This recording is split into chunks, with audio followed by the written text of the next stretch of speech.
ఓం శ్రీ హరయే నమః. అత శ్రీమన్నారాయణీయే ద్వావింశం దశకం అజామిళమోక్షః వర్ణనం.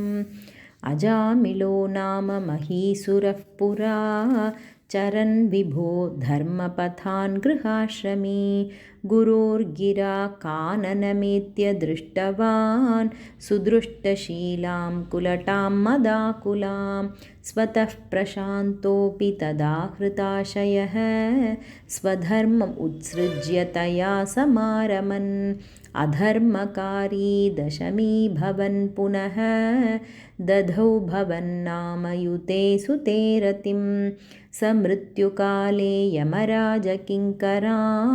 భయంకరాన్ స్త్రీనభిలక్షయన్ భియా పురామనాక్ त्वत्स्मृतिवासनाबलात् जुहाव नारायणनामकं सुतं दुराशयस्यापि तदा त्वनिर्गत त्वदीयनामाक्षरमात्रवैभवात् पुरोभिपेतुर्भवदीयपार्षदाः चतुर्भुजाः पीतपटा मनोहराः अमुं च सम्पाश्य विकर्षतो भटान् विमुञ्चतेत्यारुरुधुर्बलादमी निवारितास्ते च भवज्जनैस्तदा तदीयपापं निखिलं न्यवेदयन् भवन्तु पापानि कथं तु निष्कृते कृतेऽपि भो दण्डनमस्ति पण्डिताः न निष्कृतिः किं विदिता भवादृशाम् इति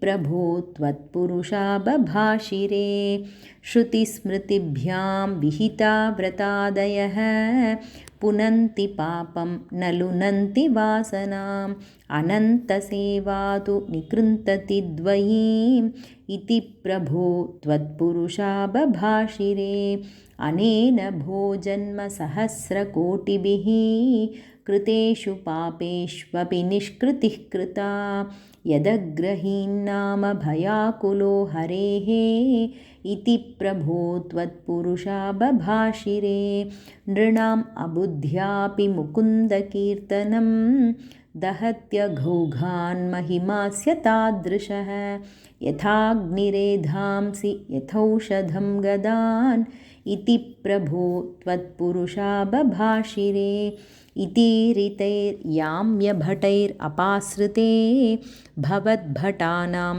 च गणे तिरोहिते भवत्स्मृतिं कञ्चन कालमाचरन् भवत्पदं प्रापि भवद्भटैरसौ स्वकिङ्करावेदनशङ्कितो यमः त्वदङ्घ्रिभक्तेषु न गम्यतामिति स्वकीयभृत्यान् अशिशिक्षदुच्चकैः सदेव वातालयनाथ पाहि माम्. ओं श्री हरये नमः. अथ श्रीमन्नारायणीये द्वाविंशं दशकं समाप्तम्.